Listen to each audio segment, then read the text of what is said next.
할렐루야. 옆 사람과 한번 인사하겠습니다. 잘 되고 있습니다. 잘 되고 있습니다. 감사합니다. 오늘 찬양이 참 은혜가 됩니다. 성령의 충만한 불같은 성령이 오늘 저와 여러분에게도 임하기를 주의 이름으로 축원합니다. 이것은 성령의 충만함으로 하나님의 영으로 우리 가운데서 충만하기를, 내 생각이 죽어지고 내가 그리스도와 함께 십자가에 못 박혔나니 그런즉 이제 내가 사는 것이 아니요 내 안에 예수가 사는, 예수가 성령 충만해 예수님 살 수 있습니다. 이제 내가 육체 가운데 사는 것은 나를 사랑하사 나를 위하여 자기 몸을 버리신 하나님의 아들을 믿는 믿음 안에 사는 것이다. 내가 죽고 예수로 충만하여서, 성령 충만하여서 주님의 뜻을 이루어가는 여러분 되기를 주의 이름으로 축원합니다. 이 시간 이제 사도행전 2장에 성령이, 하나님이 약속하신 성령을 기다리라 예수님이 말씀하셨고, 그 성령이 그들 가운데 임하니까 놀라운 역사가 나타납니다. 놀라운 역사가 나타나니까 막 술 취한 사람과 같이 막 됐다고 조롱도 합니다. 그래서 사도 베드로가 우리는 성령에 술 취한 것이 아니다, 이것은, 이 성령은 요엘 선지자를 통해서 우리에게 약속한 것이다. 그리고 우리 이 성령이 우리에게 임하였고 이제는 우리 강력하게 이제 우리가 하나님이 약속한 성령을 받은 것이다. 술 취한 것이 아니다. 그러면서 설교하기를 뭐라고 하냐면 예수를 우리가 죽였다. 예수님은 그리스도신데 우리의 죄가 예수님을 죽게 했다. 그런 이야기를, 그 설교를, 성령 충만해서 설교를 들으니까, 그 성령 충만한 설교를 들으니까 성도들도 마음에 그 말씀을 듣는데 마음이 찔리는 거예요. 찔려. 하나님의 말씀은 여러분 운동력이 있고, 날선 검과 같다 그랬잖아요. 하나님의 말씀을 들을 때 오늘 우리는 마음이 찔림을 받아야 돼. 오늘 시간도 여러분 말씀을 듣다가 하나님 마음에 찔림이 있게 하여 주시고, 또 어떻게 우리가 어찌할꼬 말씀을 들을 때 우리가 어찌할꼬 하는 거예요. 그때 회개하라, 회개하고 세례를 받으라, 그래야만 성령의 선물을 받으리라 그랬어요. 오늘 그리고 나서 이제 42절부터 그들이 이제 성령 충만한 것으로 끝나는 것이 아닙니다.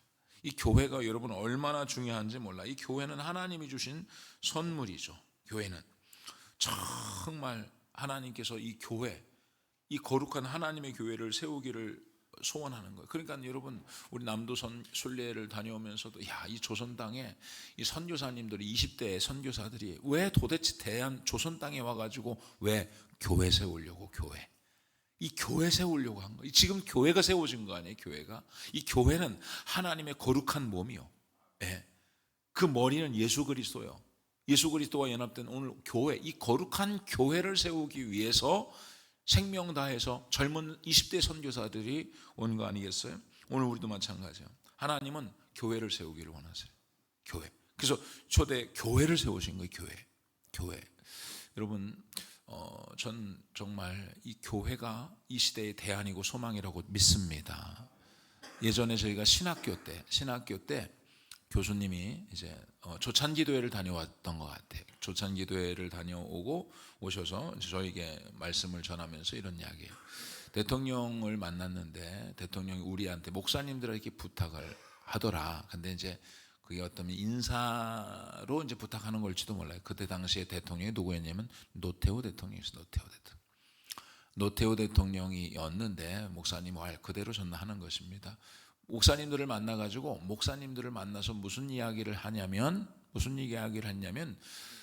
공교육은 이제 끝이 났다. 소망이 없다는 거예요. 이 공교육으로 국민의 이 도덕과 윤리를 가르칠 수 없다는 거예요.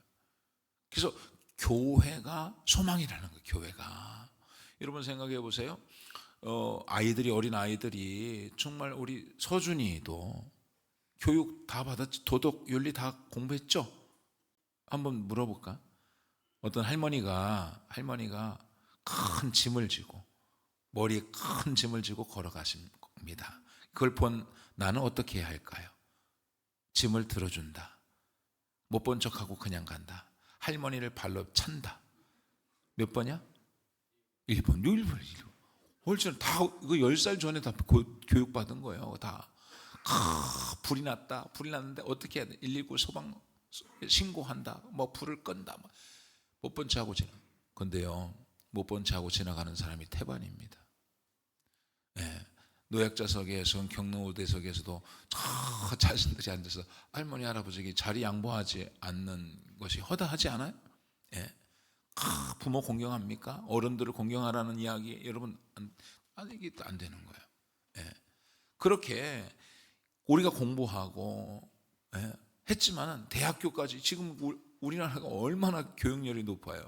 다 대학교 거의 많이들 나오지 않았어요? 다 고등학력 아니에요? 그런데 그렇다고 한다면 이 나라가 범죄도 없고 왜? 배웠으니까. 그 얼마든지 우리가 세상에서 학교에서 초등학교, 중학교, 고등학교에서 윤리를 배우고 다 배웠으니까 세상이 살기 좋은 그런 범죄가 없는 도시가 되어야 되잖아요. 그런 나라가 되어야 되잖아요. 그렇지 않아요. 페스탈로치가 뭐라고 이야기하냐면 개는 교육이 필요 없다 그랬어요. 교육이. 개는 가르치지 않아도 개가 된다는 거예요. 닭은요, 가르치지 않아도 닭이 된다니까요. 닭 키워보시는 분 계세요? 우리 한성원 성도님 닭 안 키우세요? 한번 키워보세요. 안 가르쳐도 닭이 된다니까. 알 낳고 모이 먹고 잘 살다가. 여러분 개도 마찬가지죠. 물론 약간의 교육이 필요하기도 하겠지만은요, 개는 가르치지 않아도 여러분 우리가 큰 개를 아주 굉장히 고등한 존재로 그냥 집에서 키우려고 하다 보니까 저도 어렸을 때 개를 키웠거든요. 개를 가르친 적이 없어요. 근데 개가 되더라고요. 도둑 오면 짖고요, 밥 잘 먹고요, 똥도 잘 싸고요, 쫙 해서 그냥 개 가르치지 않아도 개가 된다니까요. 그런데 사람은 가르치지 않으면 안 된다는 거예요. 사람이 안 된다는 거예요. 가르치지 않으면. 근데 놀라운 것은 뭐냐면 사람은 교육해도 안 된다는 거예요. 가르쳐도 안 된다는 거예요. 왜냐하면 인간은 죄성을 가지고 있기 때문에, 우리 안에는 죄성이 있기 때문에 가르쳐도, 이렇게 보세요, 가르쳐도, 교육을 하고 가르쳐도 안 되잖아요. 왜 범죄자가 초등학교 안 나왔을까요? 다 똑같이 도덕 시험 문제, 모르겠어요. 제가 얘기했던 건 저 어렴풋이 그런 도덕 시험 볼 때 그런 게 있었던 것 같아요. 짐을 지고 가는 할머니 도와줘야 되냐 이런, 다 아는데 안 되는 거예요. 교육을 해도 죄성이 있기 때문에, 이기적이고 독선적이기 때문에 그런 것이죠. 쉽지가 않은 거죠. 교회가 소망입니다. 할렐루야. 교회가, 하나님은 이 교회를 통해서 하나님의 나라를 확장해 나가기로 해요. 교회로 들어올 때 우리는 진정 성령의 도우심을 통해서 우린 진짜 선한 일을 행하는 사람, 정말 할머니를 도와주고 어른들을 공경할 수 있는 사람이 되는 거예요. 진짜 부모를 공경할 수 있는 그런 능력이 우리 믿는 사람들에게 생긴단 말이에요. 교회가 그것들을 가르치는 것이죠. 이들이 이제 이런 교회를, 이제 초대 교회의 모토가 바로 이 사도행전 2장에 나온 이 교회가 하나님이 원하시는 교회였던 거예요. 그래서 오늘 우리는 개혁이라고 하는 것은 자꾸 이야기하잖아요. 개혁이 뭔지 몰라서. 개혁이 뭡니까? 개혁은 리폼하는 거, 리폼. 그래서 우리 개혁주의 교회를 리포메이션 처치라고, 리포메이션. 그러니까 리폼이라고 하는 걸 잘 모르시는데, 이 폼이라고 하는 폼 잡고 있네, 이게 폼, 형태란 말이죠. 근데 이 폼이 변형된 형태가 디폼이라는, 디폼. 저거 폼이 원래 형태에서 빗나간 게 디폼이란 말이에요. 그래서 다시 원래의 형태로 붙잡는 게, 원래 형태로 돌아가는 게 뭐냐면 리폼이야, 리폼. 그래서 여러분이 리폼이 잘 알잖아요. 리폼. 가구 리폼 하잖아요. 집안 가구들 소파 리폼 하잖아요. 왜? 색이 바래. 오랫동안 지나다 보면 찢어지고 색이 바라고, 그러면 리폼은 뭡니까? 다시 뜯어 붙이고 색깔 다시 칠하고 문짝 다시 달고, 그게 리폼이야. 원래 형태로 돌아가는 것이죠. 그래서 오늘 교회도 마찬가지. 개혁주의 교회는 초대교회로 원래의 형태로 돌아간다는, 원래의 형태의 교회가 어떤 교회냐? 초대교회다. 이 초대교회. 그게 종교개혁의 모토는 백투더 바이블이에요. 백투더 바이블. 성경으로 돌아가는, 초대교회로 돌아가는 거예요. 초대교회. 초대교회가 어떠했는지를 우리가 알고 초대교회의 모습을 본받아야 되는 것이죠. 여러분, 이제 그들이 성령의 충만함을 받고 이제 사도들의 가르침을 받았다 그러잖아요. 그들이 사도의 가르침을 받아서, 사도의 가르침. 이거 굉장히 중요한 것이죠. 교회는 사도들의 가르침을 받아야 돼. 사도들의 가르침. 교회는 교육기관입니다. 교회 오늘 본문에도 나와 있지만 교회는 이제 5가지의 목적이 있습니다. 교회의 5가지 목적이 뭐냐면 예배, 교육, 선교, 교제, 봉사. 교회가 본질적으로 해야 이 5가지는 반드시 해야 되는 거예요. 반드시 예배가 없는 교회는 없는 거예요. 예배, 그 다음에 반드시 교육하고 가르쳐야 되는 거예요. 그리고 반드시 전도해야 되는 거예요. 선교해야 되는 것이죠. 그리고 교제를 해야 되고 봉사를 해야 된다. 이거는 초대교회에 있던 모습, 원래 형태가 가지고 있는 교회의 모습이 그러했다는 것이죠. 그러니까 어떤 경우는 가르침을 잘 안 받으려고 교회 안에서 가르침 받기 싫어하잖아요. 그러면 우리는 빗나가 잘못된 거예요. 초대교회는 가르쳤단 말이에요. 여러분 가르침 받아야 돼. 하나님의 말씀을 자꾸 들어야 된다. 이들은 성령 충만, 자꾸 이제 성령 충만한 사람들은 가르침 받기를 싫어하잖아요. 나 성령 충만 받으니까 나는 예배 잘 안 드려요. 기도회는 열심히 갑니다. 혼자 와서 기도하고 막 몇 시간씩 기도하고 또 집에 돌아가서 그 예배 시간 안 나오는 사람들. 나는 기도 많이 하는 사람, 난 성령 충만한 사람이니까 난 예배 정도 시시해. 성경 공부, 난 향육 훈련 같은 거, 난 내가 산기도했던 사람인데, 내가 되게 막 신앙생활을 아주 능력 있는, 난 병 고치는 은사가 있는 사람인데, 내가 목사님한테 와서 뭐 성경 공부, 예수가 누구냐, 뭐 이런 건 시시해. 난 예수님을 내가 직접 내가 체험하고 내가 막 그냥 환상 보고 막 그래서 내가 알아가는 거지. 그렇다고 한다면 뭐하러 성경을 기록해? 하나님의 감동으로 무슨 성경을 왜 기록했냐고요. 그러니까 초대교회 성도들은 이 하나님의 말씀을 가르침을 받는 거예요. 가르침. 하나님의 가르침을 성도들이 받았다는 것이죠. 오늘 시간 여러분들도 이 하나님의 말씀을, 성경을 사모하시기를 주의 이름으로 축원합니다. 여러분 갓난 아이가 젖을 사모하듯이, 갓난 아이가 젖을 사모하듯이, 이 에어컨 한번 잘 보세요. 온도를 보세요. 그 난방으로 돼 있나 좀 확인해 보세요. 약간 더운 바람이 나오는 것 같아가지고 난방으로 돼 있는, 냉방으로 돼 있는지. 그래서 에어컨을 켜서 온도를 좀 이제 난방으로 돼 있나요? 그죠? 그러니까 난방으로 되니까 지금 저도 덥거든요. 그래서 여기서 이제 난방으로 지금 여러분 추우시죠? 그래서 이런 이야기를 안 하고 지금 설교를 계속 해 나가야 되는데 막 저도 덥고 여러분 막 부채질해서 해가지고, 왜냐면은 에어컨을 제가 아마 처음 트는 것 같아요. 이제 난방으로 있다가 이제 냉방으로 들어야 되는데 그냥 키면 난방으로 돼 있기 때문에 우리 아까 사모님이 세게 틀으신 것 같은데 이제 세게 지금 더운 바람이 나와서 잘 조절해서 미리 좀 틀어서 이제 시원하게 좀 할 수 있도록 하시기 바랍니다. 이 하나님의 말씀을 자꾸 받아야 돼요. 여러분 가르치는 자는요, 교회 본질은, 목사의 사명은 가르치는 거니까 가르칠 것입니다. 그런데 여러분들이 가르침을 받아야 돼. 어린아이같이, 갓난아이가 젖을 사모하듯이. 우리 뒤에 있는 아이들 보세요. 얼마나 엄마를 사모하는지 몰라요. 우리 지안이도 지금 아까 와가지고 저한테 와서 이거 딱 주고 비타 500 와가지고 앉아있는 데 대해서 우리 감사해요. 우리 지안이가 비타 500을 주고 힘내시라고. 뭐 말은 안 했지만 그런 것 같아요.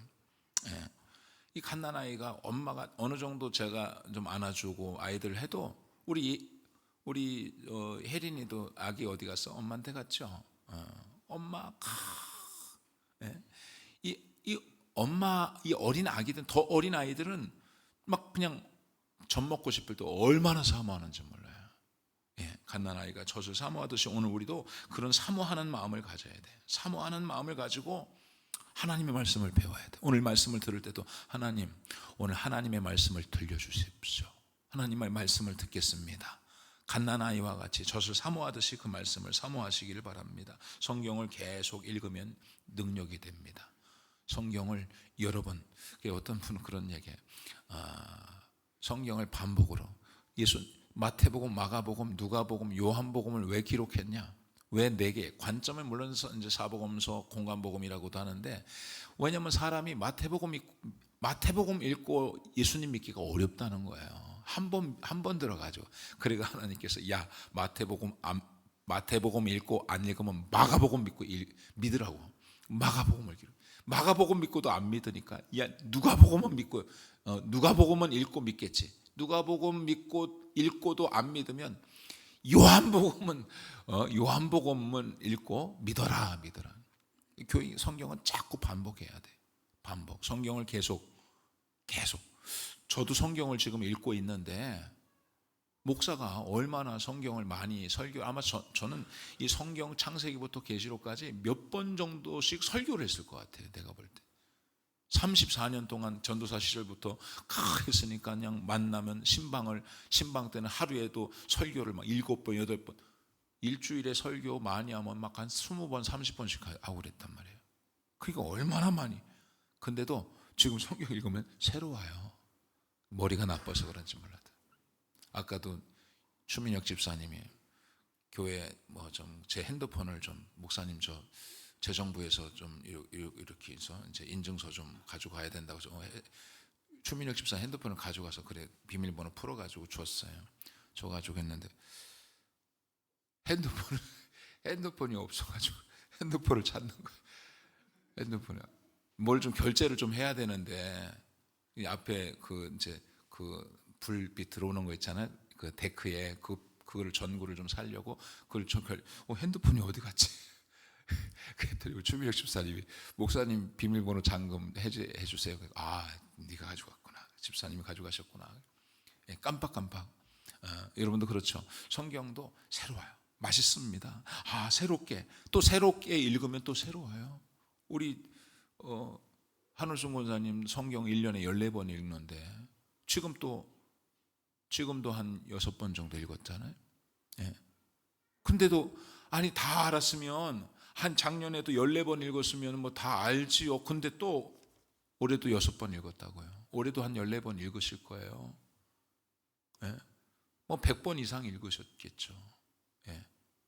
근데 참 감사한 거는 우리 외할머님을 우리 한울순 권사님이 그러니까 어머님이 되겠네 우리 저한테는 할머니라고 그랬으니까 딸인데 이제 외할머님이 이제 나이가 드셔서 우리 어머님이 모시고 살았어요. 어머님이 모시고 참 이렇게 살았는데 우리 외할머님도 돌아가실 때까지 성경을 1년에 8독씩 하셨어요. 100살까지 사시면서 99세에도 성경을 8번씩 읽으셨대요. 근데 그래서 성경 많이 읽으셔가지고 성경책을 상을 받아서 그 성경책을 선물 할머니가 받으면 저한테 줬어요. 신학교 때 선물이라고. 예. 그렇게 했는데 보니까 그 할머니의 믿음이 그 자녀도 그렇게 성경을 14번씩 읽는구나 그 생각이 들어요. 여러분도 부모님이 자녀들 앞에서 성경을 많이 읽으세요. 그 자녀들이 그걸 배우고 자녀들도 언젠가는 성경을 읽는 사람이 되는 우리 엄마가 읽었던 그 성경 읽는 모습 그거를 늘 보고 살아왔던 거니까. 예. 그 실물 교훈 아니에요? 예. 어머님이 이렇게 이야기하는 것 중요하지만 늘 볼 때마다 성경을 읽는 모습. 이 성경이 그 성경 말씀이 얼마나 좋아요. 그 말씀 속에 생명이 있죠. 그 말씀 안에 모든 게 다 있잖아. 예수 안에 모든 게 다 있으니까 그 생명 안에 재림신앙도 생기고 그 생명 안에 천국 소망 생기고 그 신앙 안에 성경을 읽으면서 완악한 사람도 성경 말씀은요 하나님의 감동으로 기록된 것이기 때문에 무너지는 거예요. 하나님의 말씀을 가르침을 초대교회는 계속 하나님의 성경을 가르치는 거예요. 여러분 배너 아시잖아요. 배너 보셨어요? 배너의 내용이 배너를 쓴 사람이 누구냐면 루 윌리스입니다. 루 윌리스가 그 배너를 썼는데 배너를 쓴 루 윌리스는 영국의 장군 출신이에요. 그 영국 대제국의 사람들이 성경을 신봉하고 성경을 믿는 게 너무 화가 난 거예요. 그래가지고 이 성경은 허구라고 하는 사실을 내가 반드시 밝혀야 되겠다 해서 그래가지고 문학 천재 잉거솔이라고 하는 사람과 함께 이 성경은 허구다라고 하는 것을 밝히기 위해서 이런 국립 그런 도서관에 가서 성경을 연구하기 시작한 거예요. 이 성경은 가짜다. 예, 성경은 가짜다. 진화가 진짜다. 그래서 성경을 연구하기 위해서는 성경의 허구성을 파헤치기 위해서는 성경을 읽어야 되잖아요. 그래서 성경을 읽은 거예요. 루일리스가 성경을 읽다가 요한복음을 통해서 예수님이 나의 주, 나의 하나님이라는 걸 발견하게 된 거예요. 예수가 나의 주인이시다. 이것을 발견하게 된 거예요. 그리고 무릎을 꿇은 거예요. 루일리스가. 하나님, 진짜 하나님 살아계시군요. 예수님이 나의 구원자이시군요. 그래서 성경은 허구다라고 하는 그런 책을 만들려고 하다가 벤허라는 작품을 만든 거예요. 벤허라는 책을 쓴 거예요. 벤허의 내용 아세요? 기억나세요? 벤허가 어떤 내용인 줄 아시죠? 저도 참 이렇게 예전에 오랫동안 봤는데 이런 내용은 읽지 않고 있어요. 여러분, 벤허의 주인공, 벤은 히브리어로 벤은 자녀, 아들이란 뜻이에요. 허씨 가문의 아들이라는 뜻이에요. 벤허, 허씨 가문의 아들인 그 주인공이 막 그냥 전차 경기하고 굉장히 좋은 가문이었잖아요. 전차 경기에서 늘 1등하는 사람 아니에요. 그런데 어떤 그 원수로 인해서 집안이 몰락되잖아요. 완전히 망해버리잖아요. 그래서 노예가 돼요. 집안이 망해가 노예로 끌려가는데 예수님이 지나가신다고요. 제가 할 때는 배너는 2번 나와. 예수님 들어갈 때 그 주인공이 노예로 갈 때 예수님이 물을 주나 그럴 거예요. 예수님을 만나면 조우가 딱 되고 지나가요. 그래서 그 얼굴을 보면서 완전히 이런 느낌. 예. 그리고 그냥 지나가는 거예요. 근데 늘 그 예수님이 생각나는 그 사람, 자기 처음 만났던 그 예수님의 생각을 계속 그 중간중간 나잖아요. 그리고서 이제 노예가 돼가지고서 배 밑에서 큰 노를 젓고 그냥 배를 띄우고 그렇게 전쟁에 나가서 막 그냥 배를 맨 밑창에서 그러잖아요. 노를 젓는 노예잖아요. 그러면서 늘 마음속에 원수 갚는 생각, 내 인생의 문제를 해결하기 위해서 끊임없이 노력하잖아요. 그러다가 전쟁이 났을 때 이제 쇠사슬을 풀어줘가지고 이 전쟁에서 함장을 구하잖아요. 그렇죠? 그 배 함장을 구해가지고 양아들이 되잖아요. 양아들이 되잖아요. 왜? 양아들이 돼야만 되는 거예요. 여기서 나는 이 노예에서 나와야 돼. 왜 나와야 되냐? 나는 나와서 내 원수를 갚아야 되기 때문에. 그래서 나와서 양아들이 되고 전차 경기를 해서 원수를 갚잖아요. 인생의 문제를 해결합니다. 인생은 문제를 해결하며 살아가는 것이죠. 근데 원수를 갚았는데 또 다른 문제가 생겨. 그게 무슨 문제가 있냐면 어머니와 여동생이 문둥병 나환자촌에 가 있는 거예요. 문둥병이 걸려가지고. 그래가지고 그 여자와 같이 함께 그 엄마가 있는 그 문둥병 나환자촌을 딱 가잖아요. 엄마하고 여동생을 만났어요. 절망이죠. 그런데 그러다가 이제 이 주인공이 예수님이 십자가 지고 가는 걸 딱 만나. 예수님이 십자가를 지고 저분이 그때 나를 만났던 분인데 왜 저가 무슨 죄가 있어서 저 십자가를 지고 가지?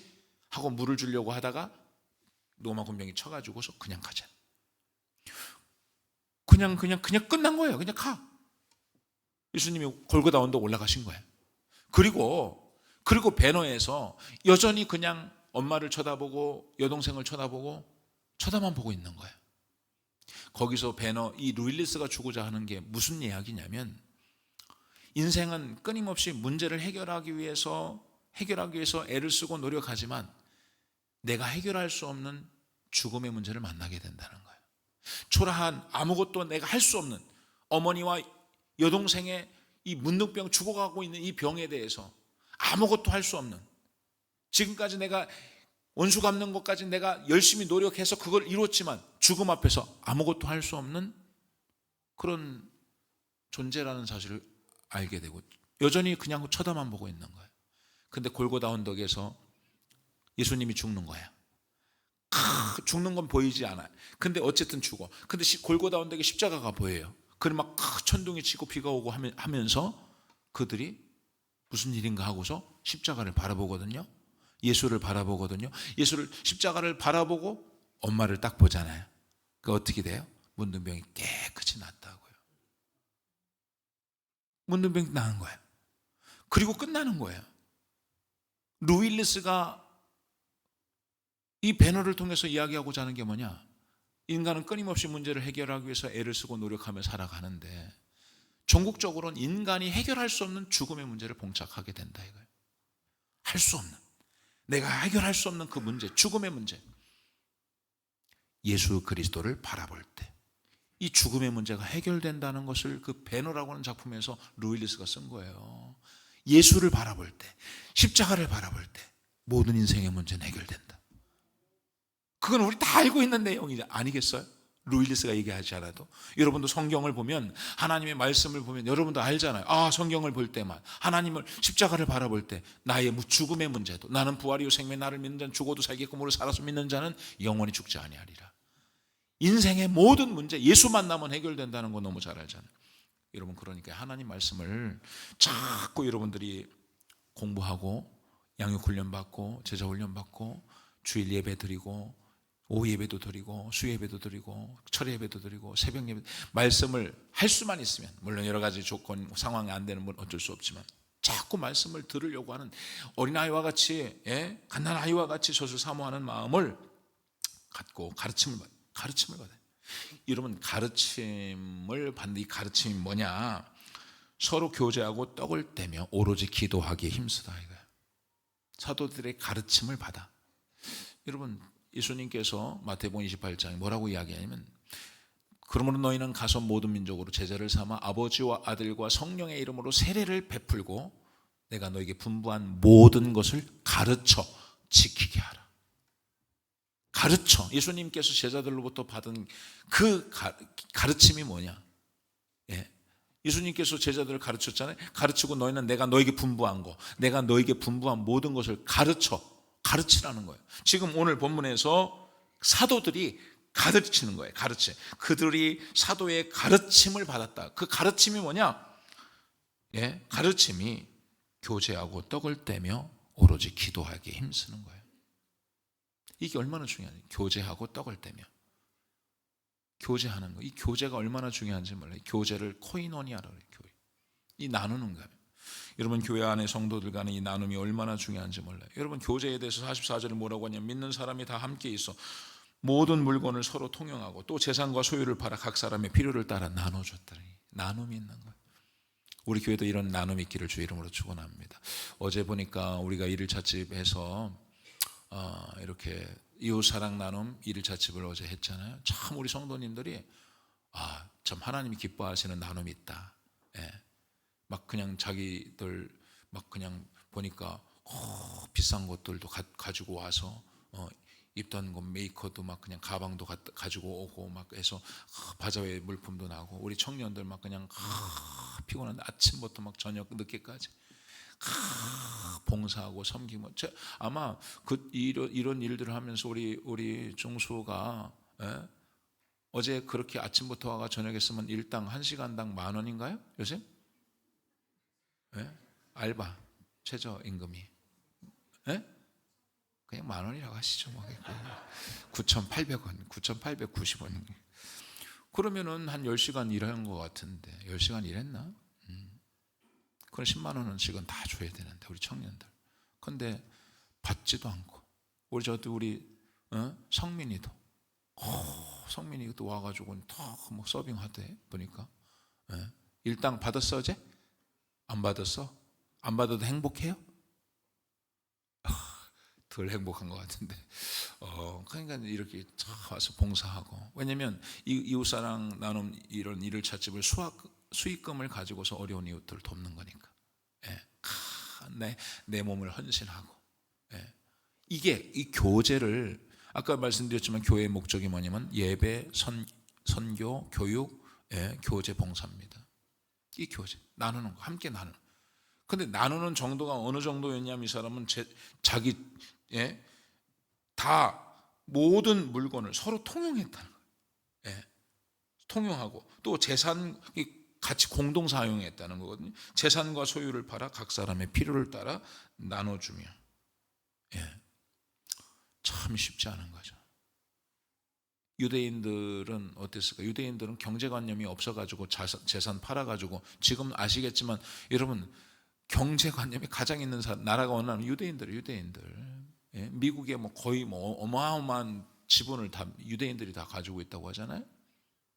이때도 마찬가지죠. 역사적 문헌에 보면 이때도 유대인들은 상당히 장사도 잘하고 경제관념이 분명했던 사람이에요. 그럼에도 불구하고 성령 충만하니까 자기 재산을 팔아서 필요한 사람들과 함께 나눴다는 거예요. 예. 중요한 것을.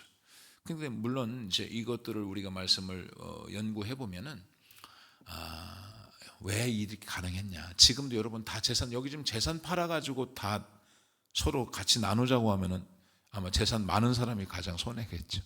가난한 사람이 신난다. 팔 수 있겠어요? 재산 팔아 가지고 나눌 수 있겠어요? 그런데 이들은 했다고요. 왜 했냐? 이 초대교회 성도의 신앙관은 어떤 신앙관이냐면 마라나타 신앙관이 마라나타. 마라나타가 뭐예요? 주 예수여 오시옵소서요. 아멘 주 예수여. 마라나타 예수님 오늘 오시옵소서요. 초대교회 성도들이요 저녁에 창문을 닫으면서 뭐라고 했는지 아세요?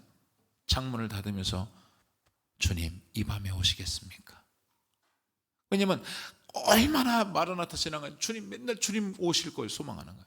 주님 이 밤에 오시겠습니까? 아침에 창문을 열면서 주님 이 아침에 오시겠습니까? 이 밤에 오시겠습니까? 이 아침에 오시겠습니까? 늘 주님을 사모하는 거예요. 예. 그런 신앙을 가지고 살아가는 초대교회 성도들. 예. 그들은 자신의 재산을 팔아가지고 어려운 이웃들과 함께 하는 거예요. 함께. 예. 오늘 우리도 마찬가지. 어제 열심히 우리 여전도에도 보니까 막 저녁부터 시작해 뭐 그냥 뭐 하루 어저께 그게 하루 만에 되는 게 김치가 하루 만에 나 전날 다 김치하고 뭐 거기 호박 식혜하고 막 그냥 준비를 예.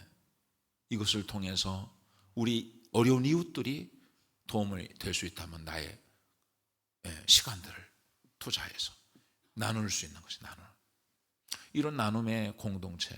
하나님이 원하시는 게 뭘 가르치나? 나누는 걸 가르치라는 거야. 예. 나누는 거. 교제를 가르치라는 교제. 예수 안에서. 이 교제가 얼마나 코이노니아가 얼마나 교회가 여러분 우리 이 같이 식사하고 교제하는 건 여러분 이거 굉장히 중요한 거예요. 여러분 만약에 이게 내가 교회 안에서 교제가 잘 일어나지 않는다. 개혁돼. 리폼하셔야 돼요. 여러분 신앙을 리폼하셔야 돼요. 누가 이야기해 교회 다녔던 친구가 없어진다 그래요. 성경 공부에 나와요.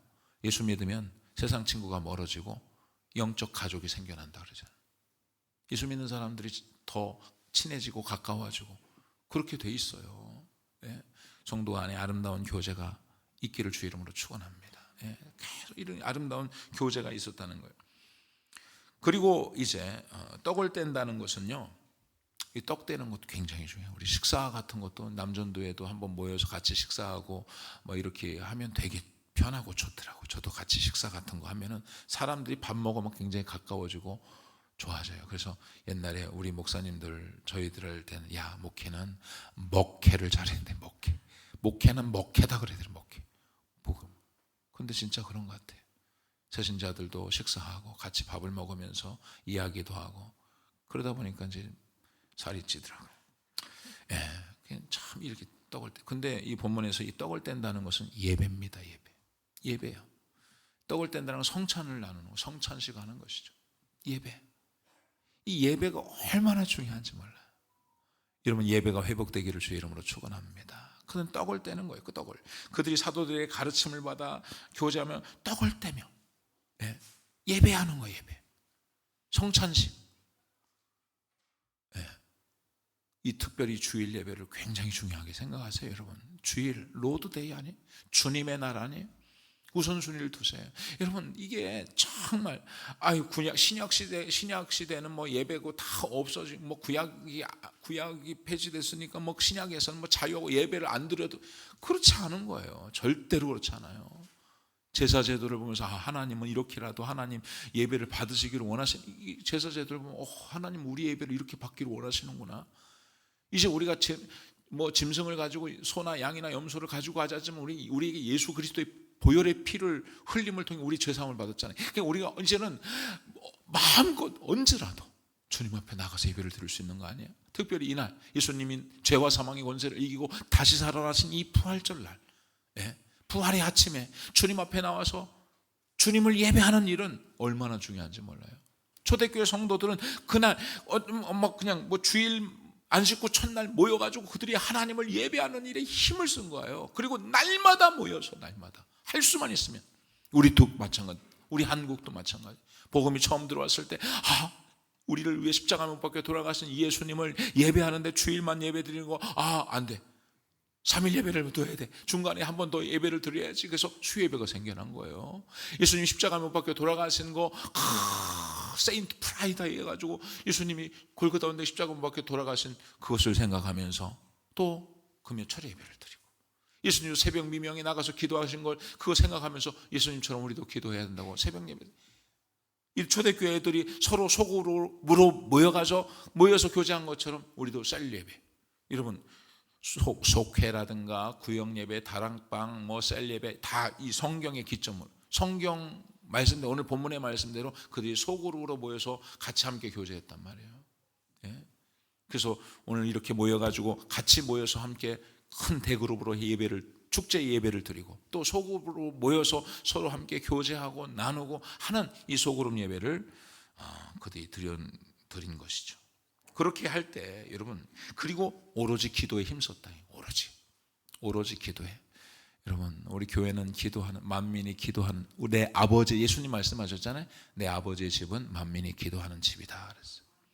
여러분, 예수님이 예루살렘 성을 가시다가 우셔. 나사로가 죽었을 때도 울었지만요, 예수님이 성을 보시고 크게 소리내어 우셨다고 그랬거든요. 왜 우셨냐면 성을 보셨기 때문에 우셨어요. 성을 보셨기 때문에 우셨어요, 예수님이. 왜냐하면 그곳에서는 지금 예수님이 인간의 죄를 대신해서 십자가 못 박혀 돌아가시러 그 죽음의 길을 가시는데, 그 사람들은, 예루살렘 사람, 성전에 있는 사람이 아무도 몰랐어요.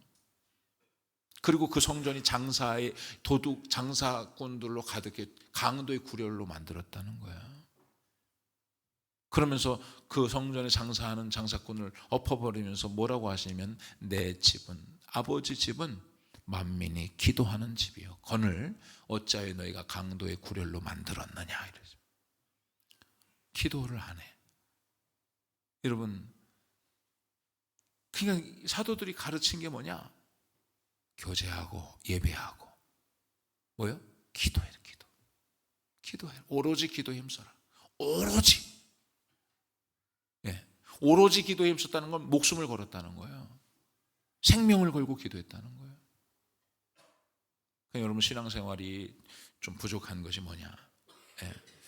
여러분, 크리스찬 슈바르트라고 하는 사람이 이제 NCD에서 보면 8가지 질적 특성이라고 하는 그런 책을 썼는데, 거기에 보면은 이제 최소치 요소 이런 게 나옵니다. 최소치 요소의 중요성이래. 교회가 건강한 교회는 이런 것이 있어야 건강한 교회인데, 이 8가지 사역자를 세우는 지도력, 은사 중심의 사역, 열정적 영성, 기도 많이 하는 교회냐 이거예요. 그 다음에 기능적인 조직, 영감 있는 예배, 전인적 소그룹, 필요 중심적 전도, 사랑의 관계. 이것을 널판지를 가지고 설명하거든요. 이 최소치 요소의 중요성. 널판지로 두레박을 만들면 하나하나가 8가지 널판지 있잖아요. 널판지로 두레박 아시죠? 두레박에 있어서 어떤 건 크고 짧고 한데, 두레박은 그 물을 길는데, 물은 얼만큼을 기를 수 있냐면 최소치 요소, 최소치까지만 물을 기를 수 있는 거예요. 우린 사랑의 관계가 좋아서 사랑의 관계가 막 30cm야. 근데 열정적인 영성, 기도의 영성이 15cm야. 그러면 그 교회의 성장은 15cm까지야. 그 밑으로 아무리 30cm까지 있는 그 최고치의 요소가 있어도 최소치 요소로 다 흘러간다 이거예요. 그 교회, 건강한 교회로 만들기 위해서는 최소치 요소를 보완하라는 거예요.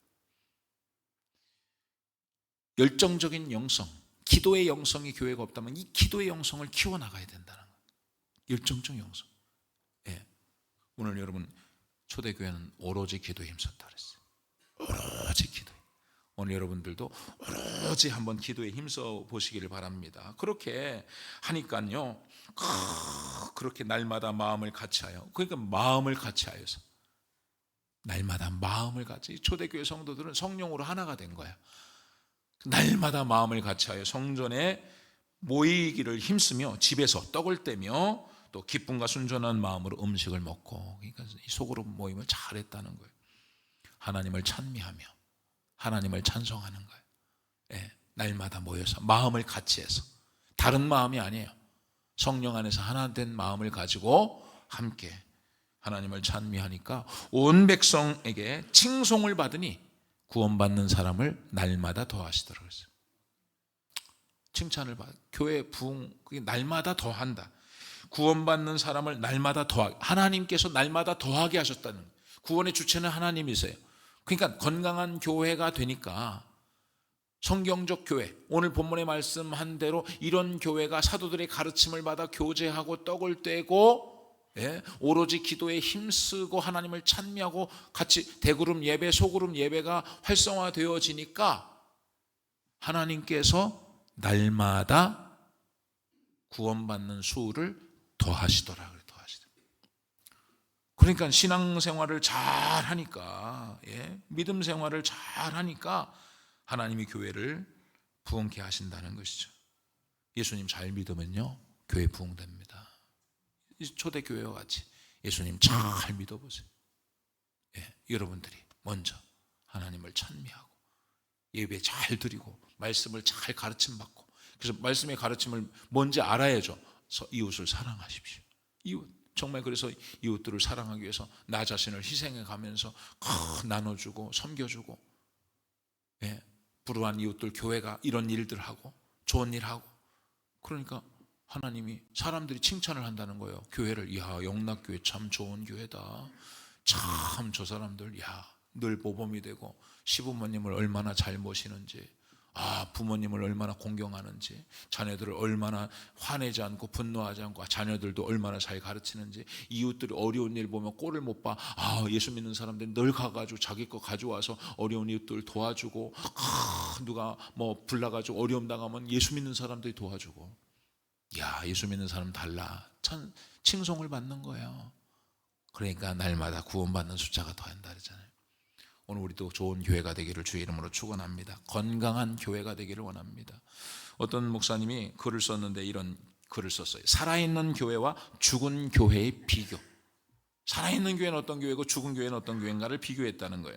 살아있는 교회는 교실과 주차장, 공간이 늘 부족하고, 죽은 교회는 공간을 염려하지 않는다. 살아있는 교회는 항상 변한다. 불편해한다. 항상 늘 바뀌어지고 변화되니까 성도들이 불편해한다는 거예요. 죽은 교회는 늘 똑같다. 살아있는 교회는 아이들과 청소년으로 늘 시끄럽다. 죽은 교회는 쥐죽은 듯 조용하다. 살아있는 교회는 일이 많아서 일꾼이 늘 부족하다. 죽은 교회는 일이 없기에 일꾼을 찾을 필요가 없다. 살아있는 교회는 예산을 초과해서 쓴다. 죽은 교회는 은행의 잔고가 쌓여간다. 살아있는 교회는 새 사람이 많아서 이름을 알기가 어렵다. 죽은 교회는 해를 넘겨도 그 사람이 그 사람이다. 살아있는 교회는 선교 활동이 활발하다. 죽어있는 교회는 그 안에서만 움직인다. 살아있는 교회는 예배에 헌금하는 자로 가득 차 있다. 죽어있는 교회는 찔끔찔끔 팁내듯 하나님께 팁을 드린다.